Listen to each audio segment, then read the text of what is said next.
사랑의 하나님께 나아오라라는 제목으로 같이 말씀을 나누도록 하겠습니다. 요한일서 1장 5절부터 6절까지 우리 같이 한 목소리로 봉독하고 말씀 나누겠습니다. 우리가 그에게서 듣고 너희에게 전하는 소식은 이것이니 곧 하나님은 빛이시라 그에게는 어둠이 조금도 없으시다는 것이니라. 만일 우리가 하나님과 사귐이 있다 하고 어둠에 행하면 거짓말을 하고 진리를 행하지 아니함이거니와. 아멘. 여러분에게 하나님은 어떤 분이십니까? 우리는 오랜 시간 동안 교리적으로 또 성경적으로 하나님의 말씀을 들어왔고요. 대부분 상당한 수준의 이해를 가지고 이렇게 신앙생활을 하고 있습니다. 근데 제가 정말 질문하고 싶은 것은 여러분은 여러분의 가정에서와 여러분의 일터에서와 여러분의 모든 삶의 순간들 가운데에 정말 어떤 하나님을 믿고 의지하고 살아가고 계신가라는 말입니다. 여러분에게 정말 하나님은 어떤 분이신가요? 여러분이 머리로 아는 그 하나님은 나의 삶과 얼마만큼 긴밀한 연관 가운데 있으십니까? 히브리서에서는 하나님의 말씀이 살았고 운동력 있어 좌우에 날선 어떤 검보다도 예리하여 혼과 영과 및 관절과 골수를 찔러 쪼개기까지 한다라고 말씀을 합니다. 여러분에게 말씀은 정말로 그런 역할을 하고 있습니까? 정말 여러분이 인생의 방향을 바꾸는, 여러분이 살아가는 그 인생의 방향을 바꾸는 강력한 능력으로서 그 말씀이 역사하고 있는가요? 거듭남이라는 것은 정말 영적으로 다시 태어나서 절대 이전과는 같을 수 없는 길을 가는 것인데요. 여러분의 삶 가운데 정말 그런 뚜렷한 방향 전환이 있었느냐라는 말입니다. 오늘 우리는 우리가 믿는 이 진리의 핵심부를 좀 다시 한번 살펴보면서 내가 믿는다라는 것이 과연 무엇인지, 믿는 나는 어떠한 마음가짐과 어떠한 태도로 살아야 마땅한 것인지에 대해서 한번 깊이 생각해 보려고 합니다. 오늘 말씀을 통해 우리가 아는 지식이 정말로 살아있는 지식이 되고 정말 이를 통해 우리의 마음이 회복되고 살아계신 하나님께 더 적극적으로 나아가는 복된 시간이 되기를 간절히 소망합니다.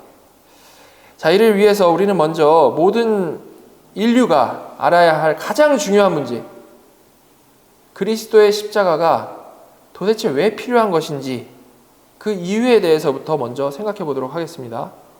사실 성경은 이 십자가가 필요한 인간의 기본 상태에 대해서 가혹하리만큼 너무나도 정직하게 말하고 있습니다. 자, 로마서 3장 10절부터 12절인데요.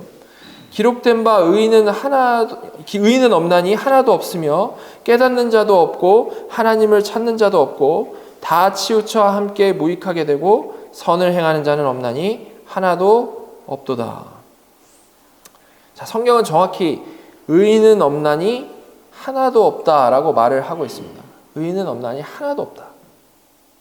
깨닫는 자도 없고 하나님을 찾는 자도 없다라고 말을 하고 있습니다. 인간은 스스로 하나님을 만나고 스스로 하나님을 찾을 가능성이 전혀 없다라는 것을 아주 정확하게 표현을 하고 있죠. 왜 이렇게 말씀을 하고 있는 겁니까? 죄 없던 첫사람 아담이 불순종함으로 선악과를 따먹고 죄인이 됨으로 인해서 그 후 모든 후손이 그 원죄로 인해 죄인이 되어버렸기 때문에 그렇습니다. 원숭이가 아무리 사람 흉내를 내도 원숭이죠. 그런 것처럼 아담 이후의 죄인은 아무리 선한 척을 해도 의인인 척을 해도 죄인일 뿐이라는 것입니다.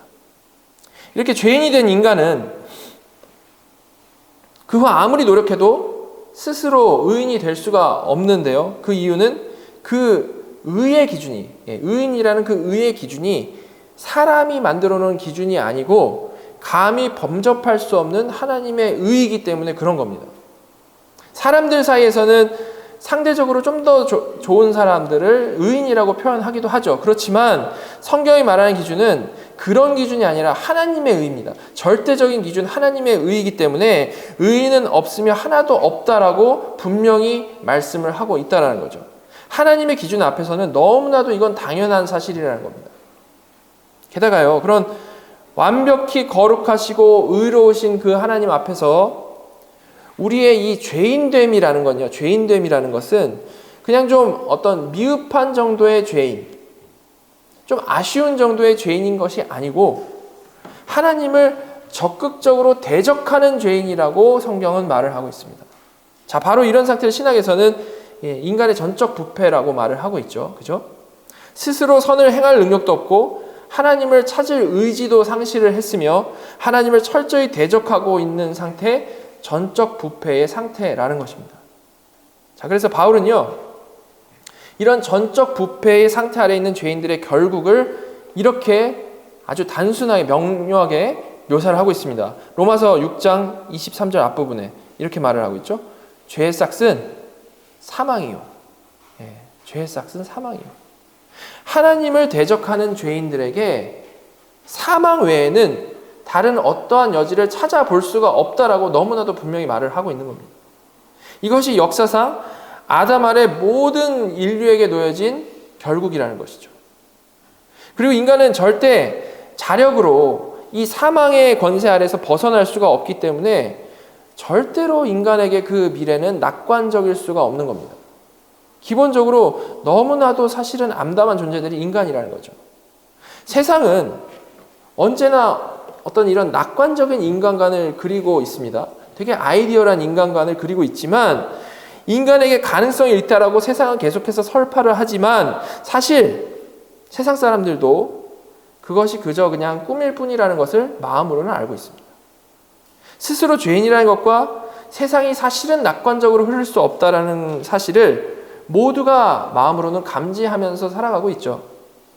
모든 사람은 이렇게 결국에는 사망으로 떨어지는 것 외에는 다른 방법이 전혀 없다라는 겁니다. 자, 그런데 이야기가요, 여기서 이제 끝이 난다라면 거룩하신 하나님이 거기 계시고 인간은 그 앞에서 심판받는 것 외에 답 없는 죄인이다. 거기서 이야기가 끝나는 것이라면 세상에 정말 이거보다 우울한 이야기는 없겠죠. 그죠?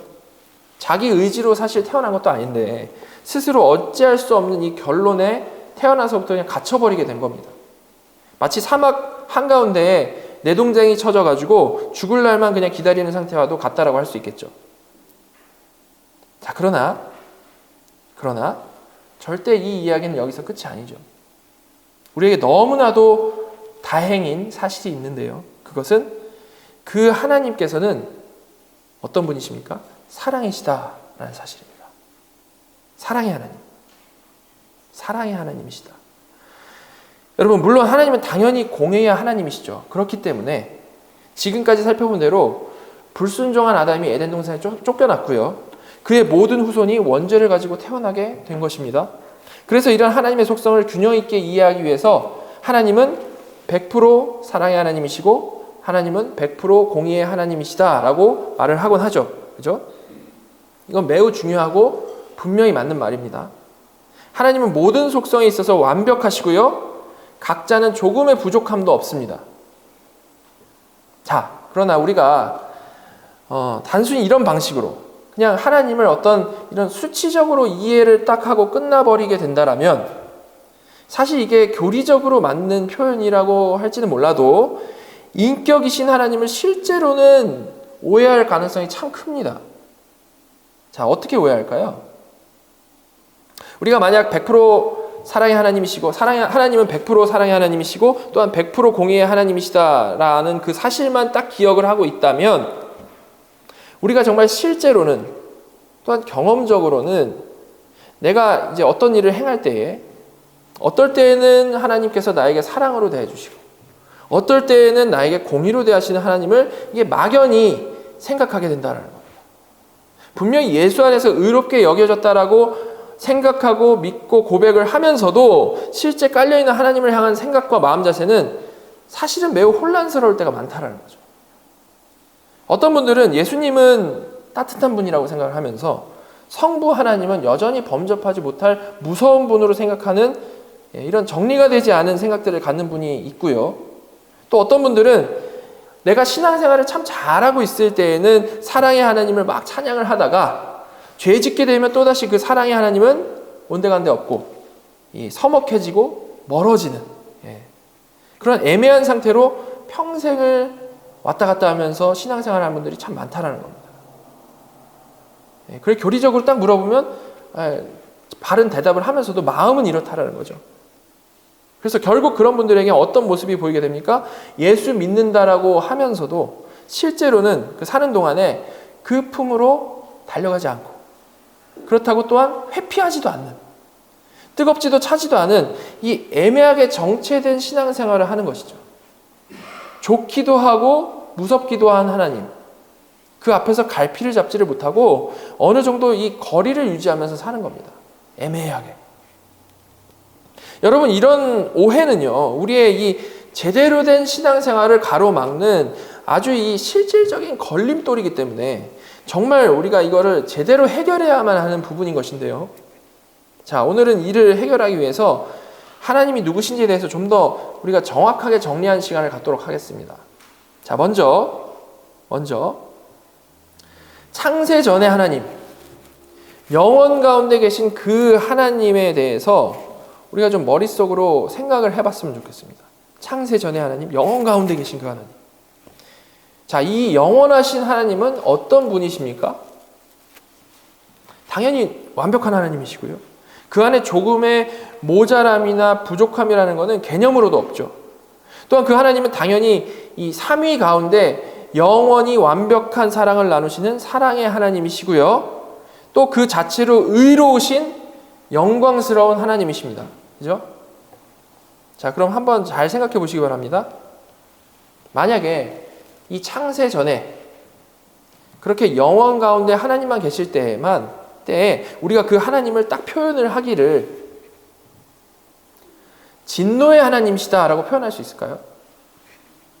영원 가운데 계신 하나님은 진노의 하나님이시다. 그럴 수 없겠죠.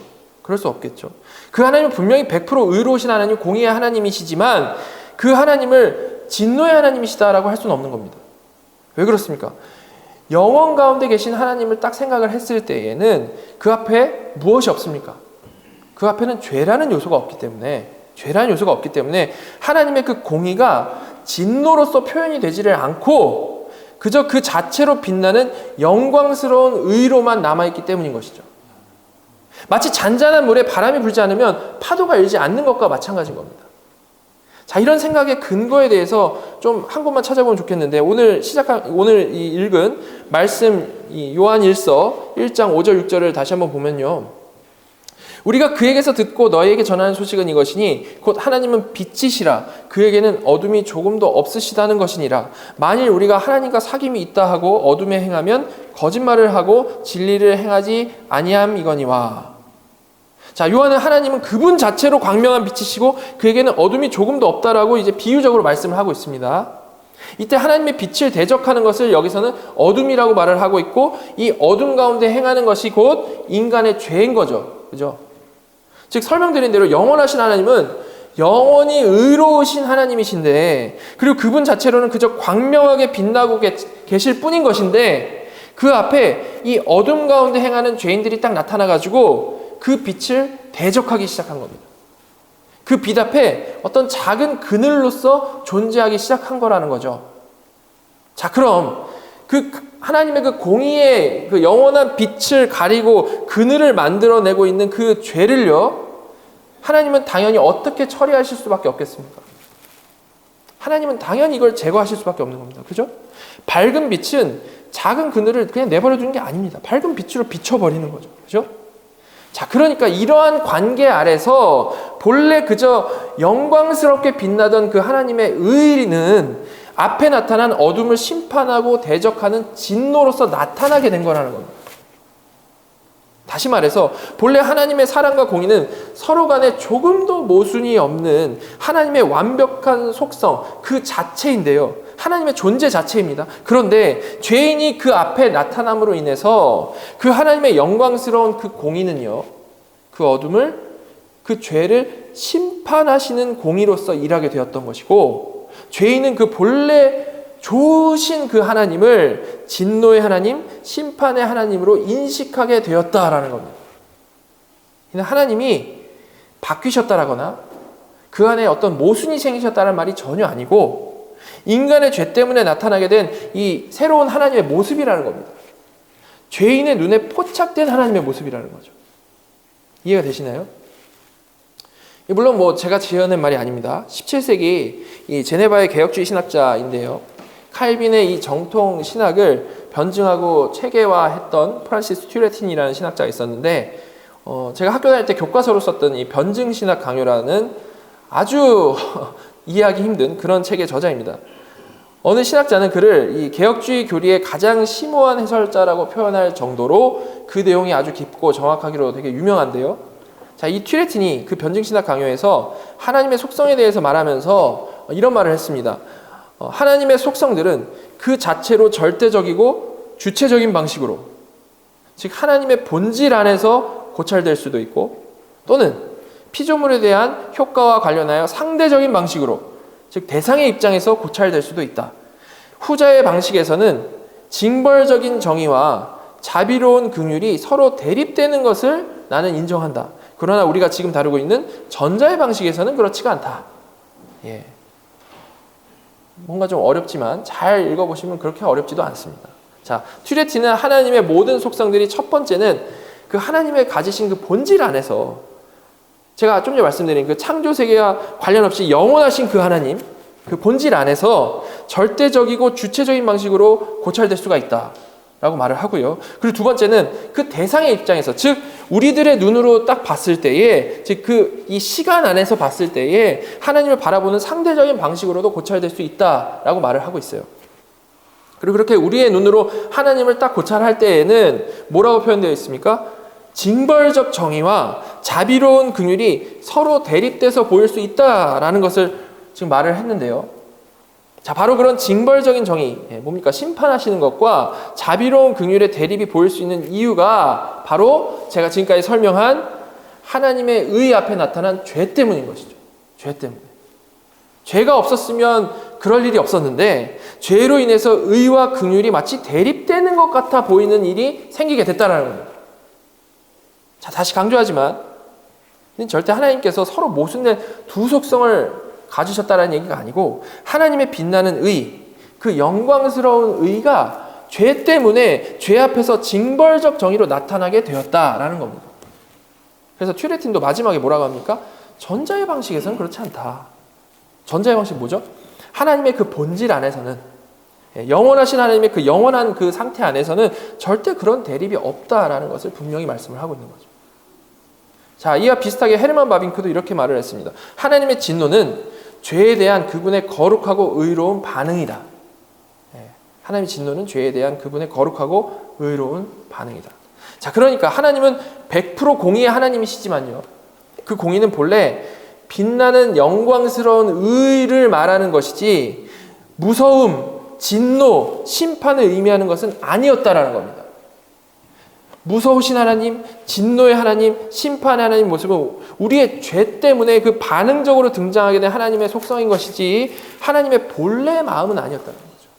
쉽게 말해서 본래 영혼 가운데 화나 계신 하나님은 없다는 겁니다. 오히려 반대로 하나님은 성경의 표현대로 정말 의로우신 하나님이시고, 정말 선하신 하나님이시고, 정말 사랑의 하나님이신 거죠. 정말 좋으신, 아름다우신 하나님이시라는 겁니다. 따라서 많은 사람들이 오해하고 살아가는 것처럼 하나님의 사랑과 공의가 늘 싸우고 있는 중이기 때문에 그 앞에서 우리는 눈치껏 잘 행동해야 되는 그런 게 전혀 아니라는 말입니다. 우리의 이 본래 하나님은 사랑과 의로 빛나시는 너무나도 좋으신 하나님, 너무나도 영광스러운 하나님이시다라는 것을 우리는 분명히 이해를 해야 된다는 거죠. 우리는 바로 이 하나님에 대한 근원적 사실을 우리 생각의 가장 밑바닥에 둬야 된다는 겁니다. 자, 살펴본 대로 본래 죄의 싹은 사망일 뿐인 것인데요, 본래 인간은 모두 다 폐기 처분될 수밖에 없는 것인데요, 하나님께서는 이렇게 긍휼이 넘치시고, 이렇게 노하기를 더디하시고, 은혜와 평강의 하나님, 사랑의 하나님이시기 때문에 실제로 그렇게 모든 인류의 결국이 사망으로 수렴되어 버리지 않았던 것이고요. 오히려 그 가운데 살 길을 열어주신 거죠. 그 살 길이 뭡니까? 우리 구주 예수 그리스도시죠. 그죠?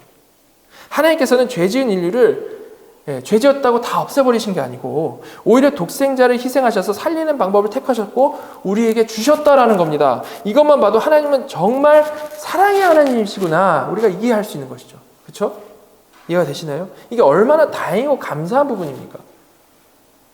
자, 제가 지금까지 추상적인 언어로 정리한 이런 하나님의 속성에 대한 정리는요, 사실 제가 어떤 새로운 것을 말씀드리는 게 아니고 사실 우리가 언약신학 공부하면서 다 배웠던 겁니다. 자, 어떻게 배웠죠? 언약신학에서 우리가 가장 먼저 배웠던 거는 창세전 삼위 하나님 사이의 구속 언약이었습니다. 구속 언약. 다시 기억을 떠올려 보면 이름이 구속 언약이니까 창세전의 삼위 하나님께서는 서로 뭐에 대해서 언약을 맺으신 거라는 말이죠? 택하신 백성, 우리를 구원하시는 것에 대해서 언약을 맺으셨다라는 것이겠죠? 성부께서는 계획하시고 성자께서는 그것을 실천하시고 성령께서는 적용하시는 그 계획을 세우셨다라는 겁니다. 여러분, 그런데요, 모든 것을 아시는 하나님께서 왜 창세전에 하나님은 대적하는 그 죄를 지은 그 죄인들을 심판하실 계획만 딱 세우신 것이 아니고 그리스도께서 희생하시면서까지 구원하실 것을 왜 언약으로 맺으셨겠습니까? 당연히 하나님께서 근본적으로 사랑의 하나님이시고 선하신 하나님이시고 좋으신 하나님이시니까 그러신 것이겠죠. 그죠? 이렇게 정말 하나님은 사랑이시고요. 또한 그렇게 사랑으로 행하시는 것이 곧 하나님의 의인 것입니다. 자, 그리고 하나님께서는 그렇게 창세전에 계획하신 대로 그 구속 언약 아래서 선악과 따먹은 그 죄를 범한 아담, 즉 그 행위 언약을 어긴 아담을 바로 심판하시고 인류의 역사를 딱 끝내버리시지 않으셨고 그 본질이신 사랑 안에서 은혜 언약, 여자의 후손이 뱀의 머리를 상하게 할 것이다 라는 그 원시 복음을 주셨죠. 그죠? 만약에 하나님의 진노와 심판이 의로우신 하나님의 그 죄를 향한 반작용이 아니고 하나님의 근본적인 마음이었다면, 만약에 하나님께서 심판을 즐겨 하시는 하나님이셨다면 절대 이런 원시복음은 주어질 수가 없는 겁니다. 그렇지 않겠습니까? 자, 그래서 이 원시복음을 시작으로 하여 하나님의 사랑을 그려내는 이 은혜의 언약이 구약 내내 점진적으로 드러나게 되었다라는 겁니다. 그리고 결국 약속된 뱀의 머리를 상하게 할 그 여자의 후손, 우리의 죄의 문제를 해결하실 여자의 후손이신 예수 그리스도께서 등장하시게 되는 것이죠. 여러분, 이 여자의 후손 예수 그리스도께서는 이 땅에 오셔가지고 무엇을 하셨습니까? 주께서 하신 것은 창세전 구속 언약 가운데에 약속된 그 내용을 이 땅에서 그대로 실천하신 것이었습니다. 이것을 바로 그리스도의 순종이라고 하죠. 그죠? 그리스도의 순종. 하나님이신 분이 인간이 되셔서 성부의 뜻대로 철저히 행하셨다라는 겁니다. 여기서 이 그리스도의 순종은 크게 두 가지로 나눠서 생각을 할 수가 있는데, 첫 번째는 능동적인 순종이고 두 번째는 수동적인 순종입니다. 자, 마태복음 5장 17절 보시면, 내가 율법이나 선지자를 폐하러 온 줄로 생각하지 말라. 폐하러 온 것이 아니라 완전하게 하려 함이라. 자, 여기서 예수님께서는 이 땅에 오신 이유를 뭐라고 설명하시죠? 이 땅에 오신 이유를 율법을 완전하게 하려고 라고 말씀을 하고 계십니다. 자, 이 말씀이 무슨 의미일까요? 이미 나눈 대로 아담이 원죄지어서 하나님을 깨닫는 자도 없고 찾는 자도 없는 것이 모든 인간의 기본 상태라고 했습니다. 그 원죄로 인해서 모든 사람이 죄인으로 태어나서 죄인으로 살아가다 죄인으로 죽는 거죠. 자, 그런데 이 모든 죄인들은요, 자신들이 이렇다라는 것을, 내가 죄인이라는 것을 사실은 제대로 알지를 못합니다. 그래서 자기 멋대로 살아갈 뿐인 거죠. 말하자면 야생적인 죄인들이라는 거예요. 자기가 뭔지도 모르고 그냥 살아가는 겁니다. 자, 이런 야생 죄인들에게 하나님께서는 구약에서 뭘 주신 겁니까? 모세를 통해서 하나님의 법인 율법을 주셨다는 거죠. 이 율법을 주신 이유가 뭡니까? 다 잘 지켜내가지고 그걸로 구원받으라는 의도일까요? 그게 아니죠. 하나님은 죄인에게는 이 율법을 지킬 능력이 전혀 없다라는 것을 우리보다 더 정확히 아시는 하나님이십니다. 그죠? 그럼에도 불구하고 이 율법 왜 주셨을까요? 아무것도 모르고 멋대로 살아가는 이 야생 죄인들에게 율법을 딱 던지셔가지고 너희들이 야생임을 알아라. 너희들이 정말 죄인임을 알아라 라고 하나님께서 주신 것이겠죠. 그리고 사람은 드디어 그 율법 앞에서 자신이 죄인임을 깨달을 수 있게 된 겁니다. 이렇게 아무것도 모르고 하나님을 대적하던 자들에게 죄인임을 깨닫게 하는 이 율법은 당연히 너무나도 선한 거겠죠. 그죠? 깨달을 수도 없었는데 율법을 주셔가지고 깨달게 되었으니까 이게 너무 선한 거 아닙니까? 자, 바로 이 단계에 다다르게 하는 율법의 기능 뭐라고 했습니까? 몽학선생, 초등교사라고 했죠. 조금밖에 뛰지 못하는, 30cm밖에 뛰지 못하는 사람에게 10m 벽을 앞에 두고 뛰어넘으라고 한다면 깨닫는 게 뭐겠습니까? 아, 나는 정말 할 수가 없구나. 나로서는 불가능하겠구나를 깨닫는 거죠. 그죠? 바로 이런 기능을 율법이 한다는 겁니다. 자, 근데 구약의 유대인들, 이 몽학선생, 초등교사를 통해서 잘 배웠을까요? 제대로 못 배웠죠. 그래서 예수님께 대표로 혼난 사람들이 바리새인이었습니다. 바리새인들이 왜 혼났습니까? 그들은 다른 게 아니라 위선자들이어서 혼났습니다. 위선자들.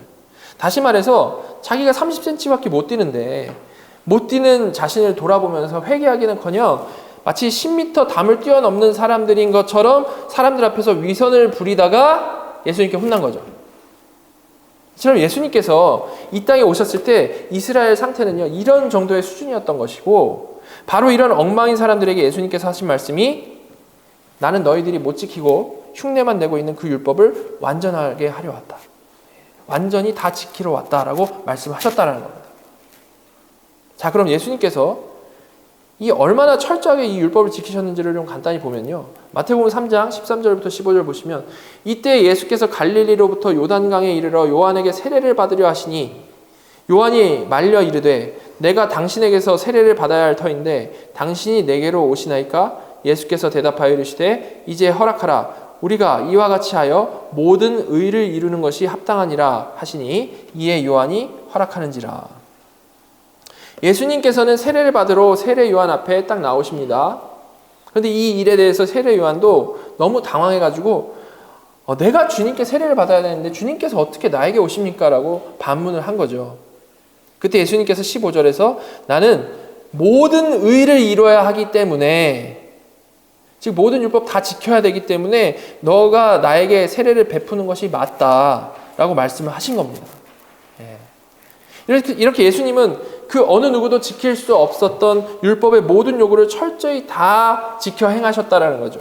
그래서 청교도 토마스 왓슨은 이런 예수님의 삶에 대해서 뭐라고 말했냐면 그분의 거룩한 삶은 하나님의 율법에 대한 완전한 주석이었다, 커멘터리였다라고 말을 하고 있습니다. 자, 이렇게 철저하게 율법을 다 지키신 것이 예수님의 삶이었는데요.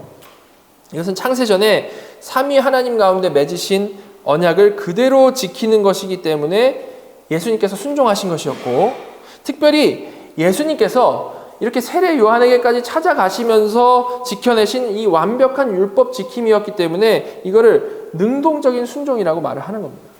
능동적인 순종. 율법에 대해서 능동적으로 다 순종해내는 겁니다. 자, 그럼 이런 능동적 순종을 통해서 율법을 다 지키신 예수님께 어떤 평가가 떨어지는 게 맞겠습니까? 역사상 한 명도 없었던 10m 담을 뛰어넘는 사람이 드디어 나타났으니까 무슨 평가가 떨어지겠냐라는 거죠. 바로 의인. 의인이라는 평가가 예수님에게 떨어지는 겁니다. 정말 의인이시다. 물론 당연히 주님은 하나님이시니까 본래 의로우시죠. 그죠? 그러나 본래 의로우신 그 주님이 이 땅에 오셔가지고 그 신적인 의로 자신의 의로움을 드러내신 것이 아니었습니다. 그게 방법이 아니었다는 거죠. 그건 진짜 사람이 되셔서 의를 이루시는 방법이 아닙니다. 주님께서는 절대 그렇게 신적인 의로 자신의 의를 드러내신 게 아니고 정말 사람으로서 모든 율법을 다 지키심으로 그 의를 이루셨다라는 거죠. 여러분, 이것이 바로 주님의 능동적 순종이라는 겁니다. 자, 근데 그런 의인이신 예수님께 어떤 일이 일어났습니까? 자, 사도행전 7장 52절 보시면 너희 조상들이 선지자들 중에 누구를 박해하지 아니하였느냐?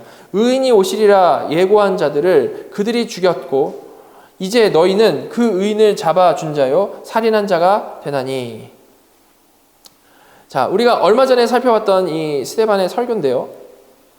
의인이 오시리라 예고한 자들, 곧 구약의 선지자들을 유대인들의 조상들이 죽였다라고 말씀을 하고, 또한 진짜 그 의인이 오시니까 그 의인마저도 잡아넘기고 살인했다라고 말씀을 하고 있는 겁니다.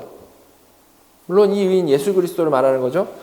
이렇게 모든 율법을 다 지키신 의인, 능동적 순종을 하신 예수 그리스도께서는 지금 이 말씀처럼 이 땅에서 사람들에게 높임을 받으신 것이 아니고 죄인들의 손에 고난당하시고 죽임당하셨습니다.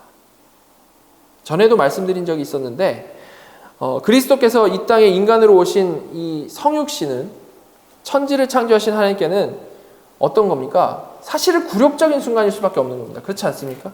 천지를 창조하신 하나님, 창조주께서 아예 피조물이 되신 거니까 이게 사실 얼마나 굴욕적입니까? 그렇지 않습니까? 자, 바로 이 성육신부터 시작을 해서 의인이심에도 불구하고 예수님의 그 전생에, 그리고 마지막 십자가의 죽으심까지 예수님의 모든 인생은 모두 고난으로 가득 차 있었습니다. 우리가 주님의 마지막 고난을 패션 오브 크라이스트라고 얘기를 하죠. 그때 사용된 이 패션이라는 것과 같은 의미로서 이러한 주님이 받으신 이 고난을 이 패시브 오비디언스라고 하는 겁니다. 이걸 수동적 순종이라고 하는 거죠. 이는 이 패시브라고 하니까 주께서 어떤 수동적으로 무기력하게 고난당하셨다 이런 얘기가 아니고 순종인데 고난과 관련된 순종이다라는 의미에서 패시브 오비디언스, 수동적 순종이라고 얘기를 하는 겁니다. 자, 아무튼 중요한 것은 주께서는 이 땅에 오셔서 구속 언약, 창세전에 그 구속 언약에 약속된 그 모든 것을 율법을 지키는 것이든 고난당하는 것이든 가리지 않고 이렇게도 철저히 순종하셨다라는 겁니다. 그리고 이 의인의 순종은 너무나도 완벽했기 때문에 그리스도께서는 십자가에서 죽임당하신 후에 썩어지지 않으시고 부활하신 것이고요. 그 부활하심으로 자신의 의로우심과 승리하심을 나타내신 것이죠. 자, 그런데 지금까지 설명드린 이 일들, 2000년 전에 예수님께 일어난 일들입니다. 그렇죠? 예수님께서 성육신하셨고, 예수님께서 능동적, 수동적 순종을 하셨고, 예수님께서 죽으셨고, 예수님께서 부활하셨죠. 그죠? 분명히 이것은 역사적으로 일어난 사건입니다. 역사적으로 일어난 일이죠. 자, 근데 우리에게 정말 중요한 게 뭡니까? 이렇게 예수님께서 이루신 이 역사적인 이 일이 죄로 인해 그 싹스로 사망이라는 결론으로 갈 수밖에 없는 인간과 어떤 식으로 관계가 되는가 하는 것이겠죠. 어떤 식으로 이게 관계가 있는가. 그것이 정말 우리에게 실제적으로 이게 중요한 거 아니겠습니까? 예수님이 그때 그렇게 하셨다. 거기서 끝나면 안 되고 이게 나랑 무슨 상관이 있는가? 이게 중요하겠죠. 자, 성경은 이에 대해서 정확히 설명을 하고 있습니다.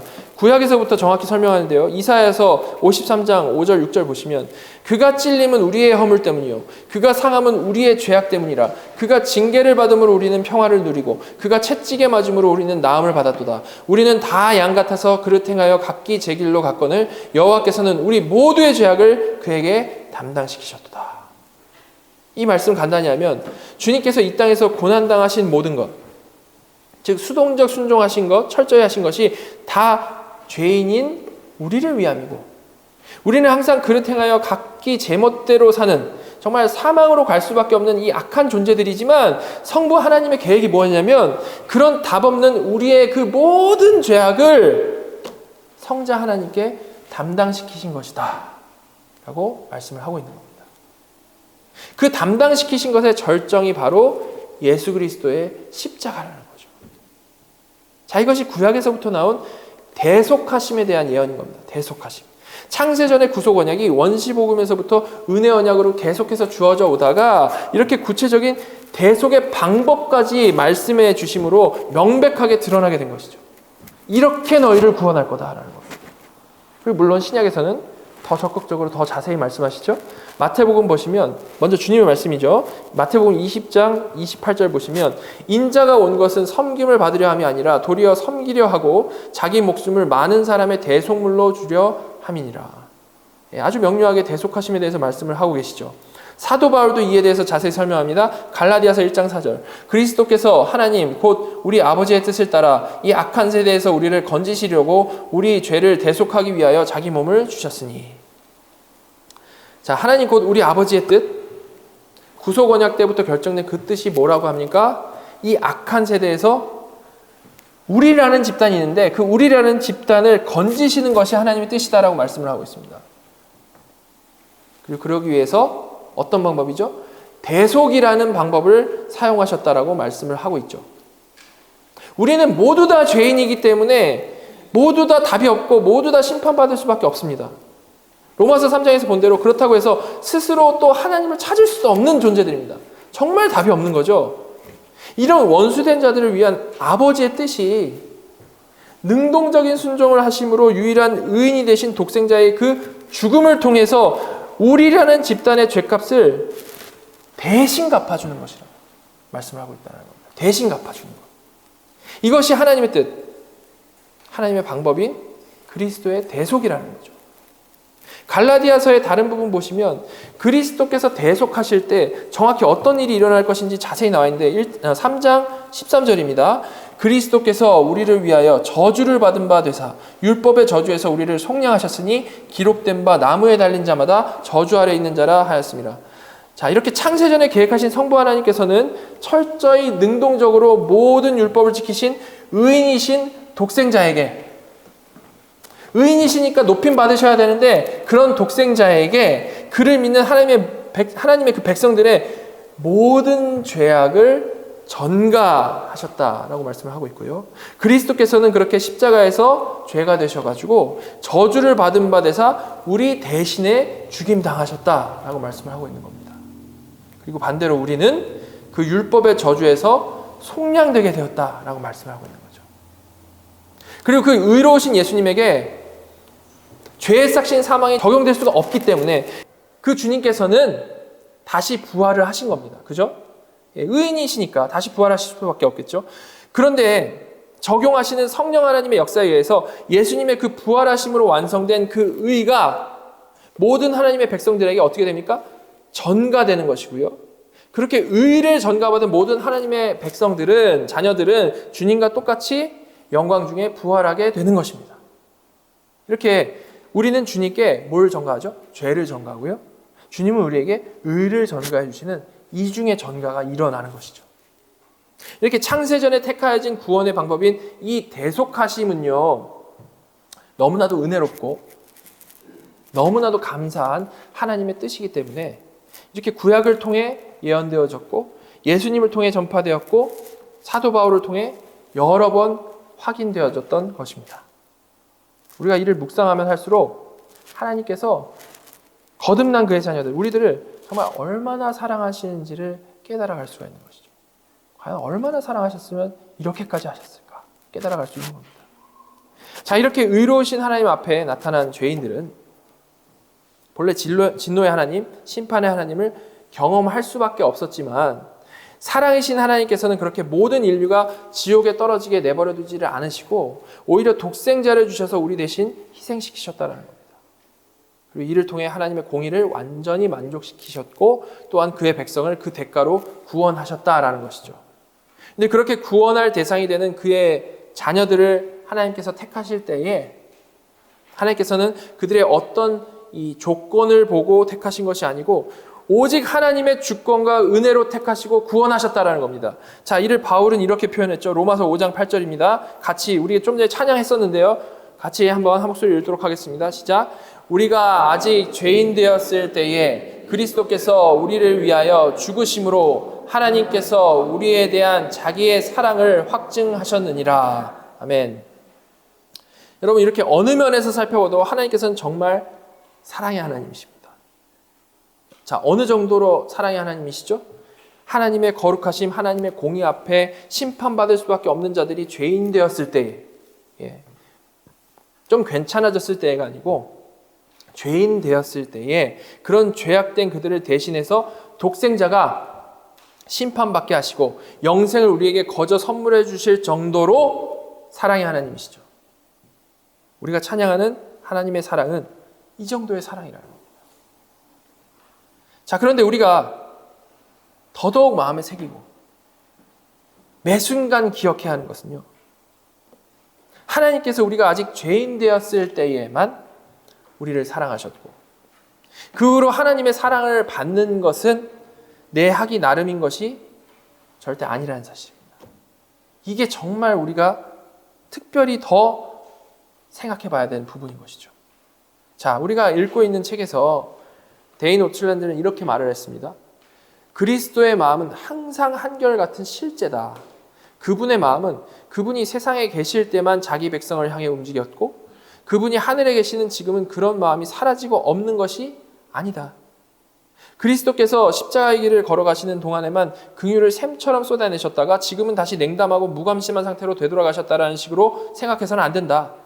자기 백성에 대한 그리스도의 마음은 그분이 육신을 입고 세상에 계셨을 때나 지금이나 똑같다. 그리스도께서는 지금 자기 백성에 대한 마음을 그들을 위해 드리는 중보기도를 통해 보여주고 계신다. 여러분, 이렇게 사랑이신 하나님, 사랑이셔서 창세 전에 구속 언약을 맺으셨고 이를 십자가에 달려 죽으시면서까지 이행하신 참 사랑의 하나님께서는요, 과거에만 그렇게 사랑의 하나님이셨다라는 게 아니라는 말입니다. 그렇지 않고 그렇게 크신 일을 이루신 그 주님께서는 지금 현재 하늘 보좌 우편에서 영원하신 대제사장으로서 우리를 위해 그와 똑같은 사랑으로 중보하고 계시다라는 거죠. 십자가에서 보여주셨던 그 사랑과 똑같은 사랑으로 중보하신다는 말입니다. 자, 성경은 이에 대해서 이렇게 말씀하죠. 히브리서 4장 15절입니다. 우리에게 있는 대제사장은 우리의 연약함을 동정하지 못하실 리가 아니요. 그렇게 하늘에서 중보하신 주님께서는 우리가 연약하다라고 해가지고, 다시 말해서 뭡니까? 예수 믿는다고 하면서 매번 죄 짓는다라고 해가지고 너희가 은혜를 원수로 갚는구나 라고 말을 하시면서 우리를 내치시는 분이 아니시고, 뭐라고 말씀합니까? 우리의 연약함을 오히려 동정하시는 분이시다라고 말씀을 하고 있습니다. 여러분, 연약함을 동정하신다는 이 말씀 잘 이해하시기 바랍니다. 이 연약함을 동정하신다는 말씀은 일단 연약해도 상관없다, 다시 말해서 죄 지어도 상관없다는 말씀은 절대 아니죠. 절대 아니겠죠. 그죠?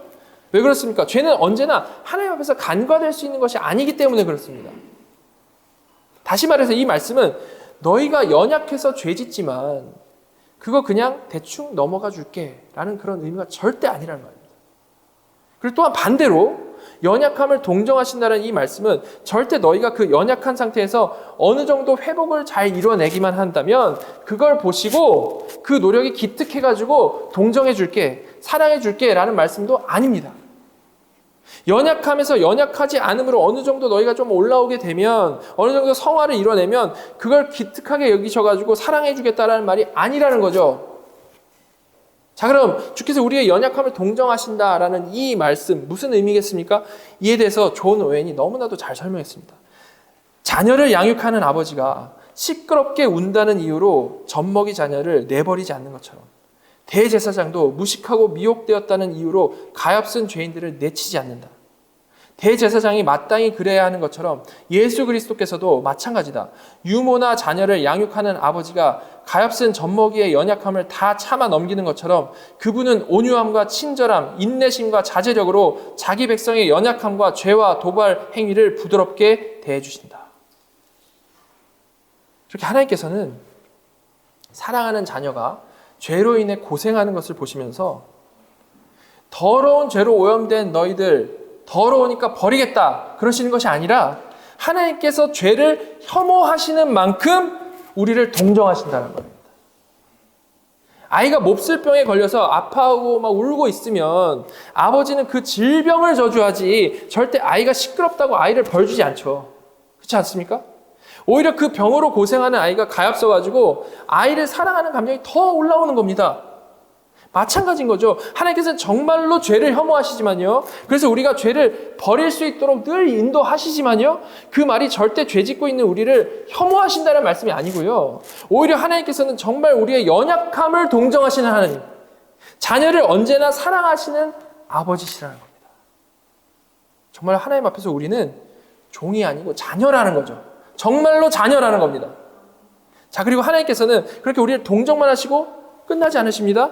뭐 하십니까? 히브리서 7장 25절. 그가 항상 살아계셔서 그들을 위하여 간구하십니다. 그 불쌍하고 연약한 우리를 동정하시는 그 마음으로 주께서는 항상 살아서 우리를 위해 간구하신다는 겁니다. 아픈 자녀를 위해서, 아파서 끙끙대면서 아무것도 못하고 누워있는 그 자녀를 위해서 주께서는 쉬지 않고 항상 간구하신다는 거죠. 여러분, 말씀으로 창조하신 하나님, 그 말씀 자체이신 하나님이 지금 이 순간도 나를 위해서 긍휼한 마음으로 그 능력의 입을 열어서 간구하고 계신다는 겁니다. 여러분, 나를 위해 십자가에 달려 죽으신 그분이요, 죄 많은 나를 위해서 지금도 쉬지 않고 간구하고 계신다는 이 사실, 이보다 더 완벽하고 아름답고 감사한 사랑이 어디 있겠습니까? 이 사랑을 받고 이 사랑을 아는 자녀가, 그 능력의 기도를 받고 있는 자녀가 그것을 정말 안다라면 아버지가 원하는 모습대로 그 죄의 질병에서 해방되어서 자라나지 않을 수 있겠습니까? 절대 그럴 수 없겠죠.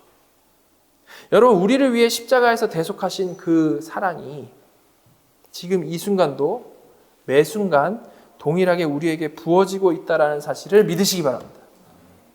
그리고 우리가 너무나도 잘 아는 지금 나는 이 주님의 말씀을 기억하시고 우리의 연약함을 동정하시는 주님께 늘 적극적으로 달려나가시는 저와 여러분이 다 되기를 소망합니다. 우리 마태복음 11장 28절부터 30절까지 정말 마음 다해서 같이 한번 봉독하도록 하겠습니다. 시작. 수고하고 무거운 짐진 자들아, 다 내게로 오라. 내가 너희를 쉬게 하리라. 나는 마음이 온유하고 겸손하니 나의 멍에를 메고 내게 배우라. 그리하면 너희 마음이 쉼을 얻으리니 이는 내 멍에는 쉽고 내 짐은 가벼움이라 하시니라. 아멘. 같이 기도하겠습니다.